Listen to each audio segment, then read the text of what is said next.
A continuación, corresponde la conferencia titulada Políticas de la Discapacidad y Educación Inclusiva en la Contemporaneidad, a cargo de la doctora Andrea Buch, de la Universidad de Blumenau, Brasil. Esta conferencia será apoyada por la traducción de la doctora Tatiana Guerrero, que le pido que me confirme si está disponible, y para presentar a la profesora Andrea. Muchas gracias, doctor Aldo. Profesora Andrea, muchas gracias por su presencia. Nosotras ya nos pusimos de acuerdo con la profesora Andrea y vamos a operar igual que en la mañana. Ella va a tratar de hablar en portuñol y si necesita apoyo yo ahí salgo a apoyar en algún vocablo específico. Ok, bueno, antes de que la profesora nos comience, yo quiero decir que estoy muy agradecido que ella pueda estar acá. Hace bastante tiempo nos ha brindado mucho apoyo y cariño, así que estamos muy contentos. La profesora Andrea es profesora en el programa de posgraduación de la Universidad Regional de Blumenau. Además es maestra y es doctora en educación, específicamente en las áreas de psicología de la educación, y líder del grupo de estudios sobre diversidad e inclusión en espacios educacionales de dicha universidad. Su conferencia se titula Políticas de la Discapacidad y Educación Inclusiva. Muy bienvenida, profesora, el espacio es todo suyo. Gracias, Aldo. Gracias, Tatiana. Es un honor estar acá. Tatiana, es muy bueno verte de nuevo. Bueno, yo voy a intentar hablar en mi portuñol. Así que si hablo algo que no existe en ninguna de las lenguas, por favor, ayúdame, Tatiana. Sí. Sin problema. Yo voy a compartir mi presentación. Sí. Bueno, en mi presentación hoy voy a hablar un poquito sobre las políticas de discapacidad y educación inclusiva, más precisamente lo que en Brasil. Pero como yo comprendo la educación inclusiva y también la discapacidad como una construcción histórica y social, es importante que nosotros pensamos qué es la discapacidad, cómo nosotros entendemos la discapacidad y la educación inclusiva, pues porque son palabras polisémicas y que llevan a diferentes y distintos modos de acción y de políticas. Entonces, me organizo acá en 3 partes. Primero voy a hablar un poquito de la discapacidad como una diferencia. Después, un poco de los discursos sobre la educación inclusiva, precisamente 3 modos de comprenderla. Y después un poco sobre la educación de las personas con discapacidad en Brasil hoy. Entonces, primera parte. Primeramente, pienso que es importante comprender que la discapacidad es una diferencia, ¿cierto? No necesariamente algo que nos torna desiguales, pero como dice Baba, el problema de la diferencia no es la diferencia, pero la desigualdad. Pienso que muchas personas en ese seminario han hablado bastante de esa situación, de la desigualdad que se construye por la relación entre nosotros y el otro. Entonces, a pesar de sermos diferentes y la diferencia ser una construcción que se manifiesta en la relación, esta relación se construye muchas veces por oposición, por dicotomías y por relaciones de poder. Y en esas relaciones de poder, como dice, por ejemplo, Todorov, ela pode se constituir em uma relação de dominação e assimilação, e há sempre uma parte que se constitui como el inferior. Entonces yo hablo de la diferencia que hace el otro como algo reducido en un nombre. Acá están algunos nombres que en Brasil son utilizados o fueron en pasado utilizados para hablar de las personas con discapacidad o con otros llamados trastornos. Los imbéciles, idiotas, débiles mentales en la historia. Hoy, las personas con TDAH, con autismo, con los diferentes trastornos, las crianças problemas, las crianças de inclusión,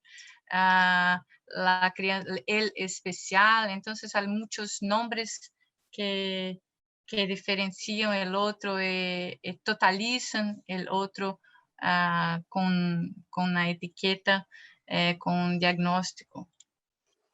Y reduce todas las capacidades de educación, de desarrollo de las personas. Hay, aunque otros modos de pensar el otro como un modo de reconocimiento. Hay una cientista política,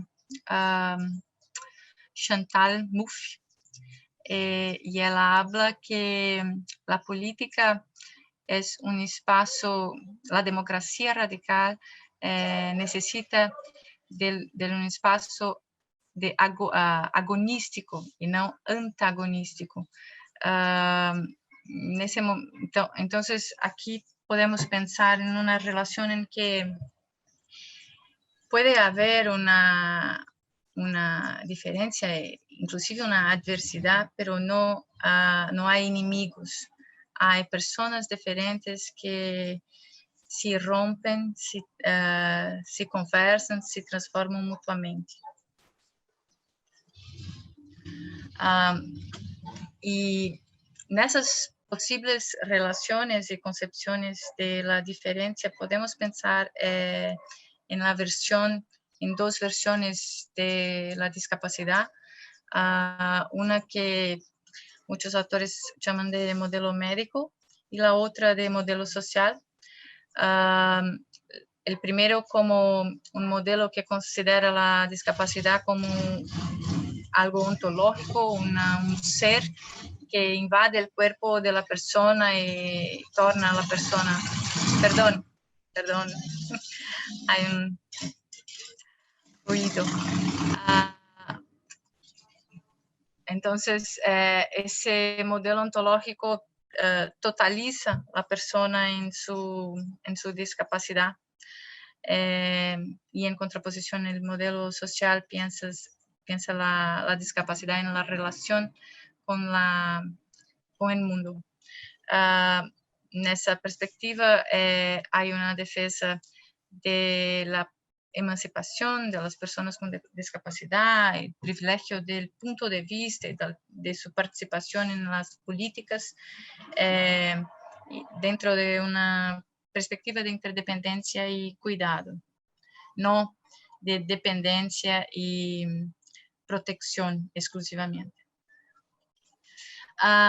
Por esas concepciones podemos pensar que a depender del modo como comprende el otro, pienso el modo como incluyo, que es una palabra bastante polisémica, como puedo incluir el otro, pero ¿quién es este otro? ¿Cómo lo veo? ¿Lo concebo? Hay una conocida representación del proceso de inclusión de las personas con discapacidad. Pienso que en todo el mundo ese diseño es común y las personas acostumbran mostrar ese diseño como algo histórico, como si hoy estuviésemos en el estallo de la inclusión y la segregación, la exclusión o la integración fuesen, no más existiesen.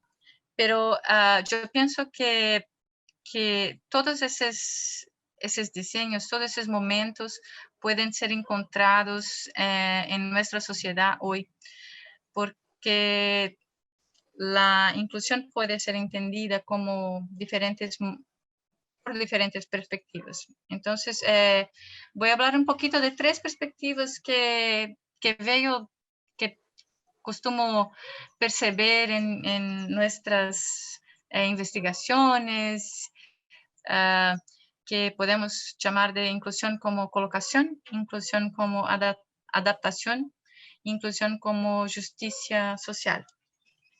Entonces, inclusión como colocación es la colocación de una persona dentro de un espacio. Y es muy común presenciarmos personas, crianças, estudiantes, alumnos con discapacidad en una sala de aula, en una clase, pero considerado como el problema, el anormal, y siempre siendo marginalizado, excluido del proceso educacional debido a sus diagnósticos. Essa perspectiva remonta à perspectiva histórica de uma divisão de la pedagogia em dos eixos, ¿cómo se habla los gallos del árbol, Tatiana? Los troncos. Nudos. Nudos. Las ramas sí. y nudos del árbol. Y raíces. Sí. Son dos, una en la pedagogía normal y una en la pedagogía emendativa, pero ahora están dentro de un mismo espacio. Entonces, a la reproducción de una historia excluyente, pero con un título de inclusión. Hay una segunda posibilidad que vemos, ¿no? cuando vemos el nombre de inclusión, que sería la adaptación. Es muy común conversarnos con estudiantes, profesores que hablan que es posible enseñar un estudiante con discapacidad haciendo adaptaciones, que significan enseñar más lentamente o enseñar menos contenidos para que los aprendan, porque el aprendizaje puede ser la misma, pero más despacito, no sé si es correcto hablar de esa forma. Ese modo de concebir la inclusión estaría más ligado a una concepción bancaria de la educación, como dice Paulo Freire, y sigue la idea de una escuela débil para los débiles. Entonces, la inclusión sería una simple adaptación del currículo para atender a una debilidad que es específica del estudiante.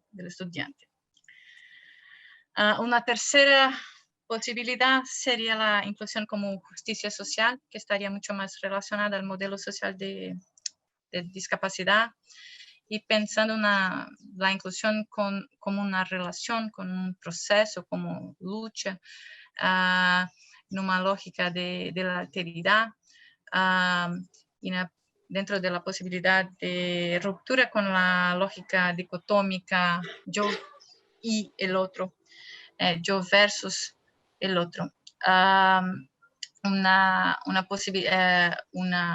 vertiente que defiende la participación activa de las personas con discapacidad dentro del desarrollo de las políticas y dentro de un contexto de democracia participativa. la educación en esa concepción sería una educación para la transformación social, para la emancipación, para la libertad. Bueno, ¿y qué tenemos en Brasil? Brasil tiene una longa historia de políticas de atendimiento a las personas con discapacidad. Yo voy a hablar apenas de 3, que es la Política Nacional de Educación Especial en la Perspectiva de la Educación Inclusiva de 2008, la Ley Brasileña de Inclusión de 2015, y hoy tenemos un triste decreto que voy a hablar, que voy a les contar. Bueno, la primera política de 2008 cambia el paradigma de educación especial en el país porque la transforma en una modalidad transversal de la educación. Entonces hay una transformación cualitativa en el sentido de que hay un crecimiento de las matrículas en todas las modalidades y niveles de educación por las personas con discapacidad. Evidente que hay problemas, muchas veces tenemos acceso, permanencia, pero no tenemos la participación ni el aprendizaje. Pero podemos reconocer que hay un cambio grande con esa política. En 2015, en Brasil tenemos la Ley Brasileña de Inclusión que cambia la concepción de discapacidad por una concepción más social de discapacidad que la comprende en interacción con las barreras y no simplemente como un problema de la persona. Y es una ley que asegura los derechos de la educación a todas las personas con discapacidad y derechos en todas las diferentes áreas de la vida. ¿Qué es importante en esa ley? Es que esa ley fue escrita y pensada con la participación activa de los movimientos sociales, de las personas con discapacidad. Entonces, es una gran conquista sobre los derechos de las personas con discapacidad en Brasil. Y acá vemos el gran crecimiento de matrículas en los diferentes niveles de enseñanza acá en Brasil desde la política de 2008. Bueno, llegamos a 2020 y todos sabemos y ya conversamos, el profesor Alfredo Vega Neto ha comentado sobre también la situación de la pandemia. Son los deficientes y otras poblaciones al sur de la cuarentena que más sufren de esta situación. Una investigación, una encuesta hecha por una ONG que es de Chile, muestra que hay pocas medidas relacionadas con las personas con discapacidad y la pandemia, principalmente en casos de educación, como pueden ver en ese slide. La UNESCO ha desarrollado una serie de documentos para orientar los sistemas educativos, como una respuesta a la crisis. Pero acá en Brasil andamos, no sé cómo se habla, pero andamos para atrás.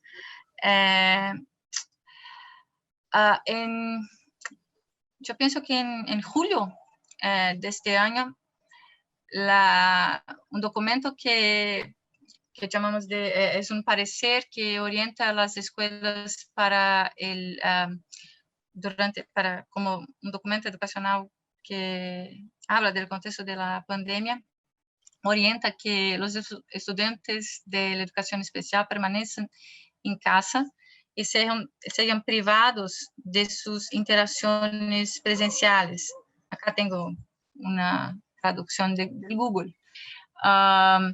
Entonces, los estudiantes sordos no pueden usar máscaras, entonces ellos tienen que ficar en casa.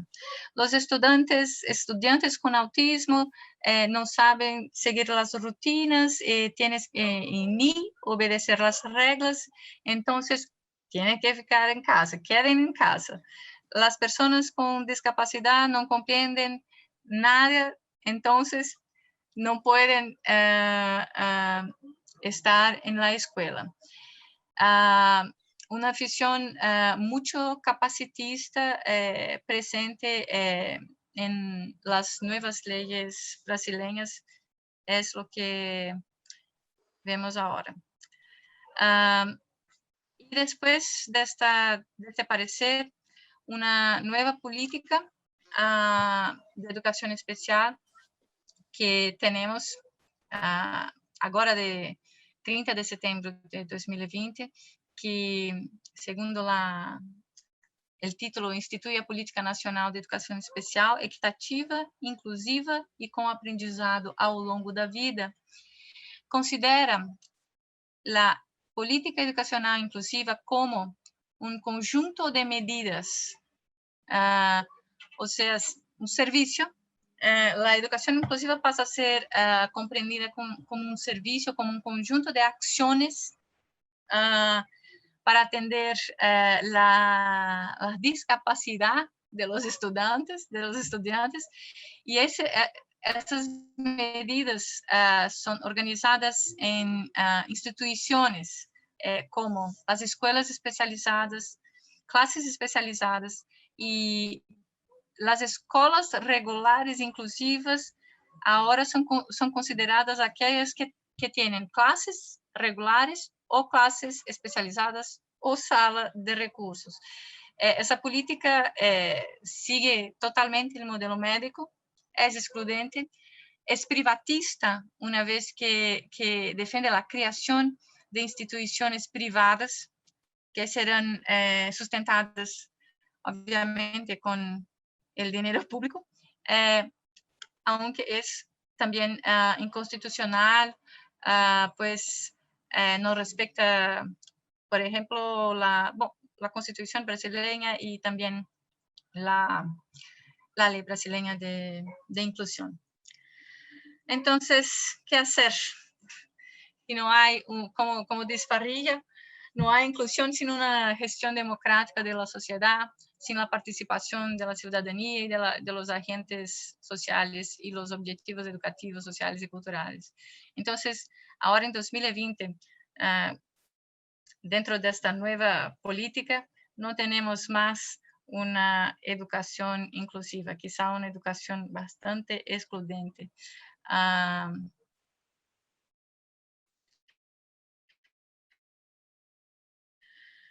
Bueno, desafíos.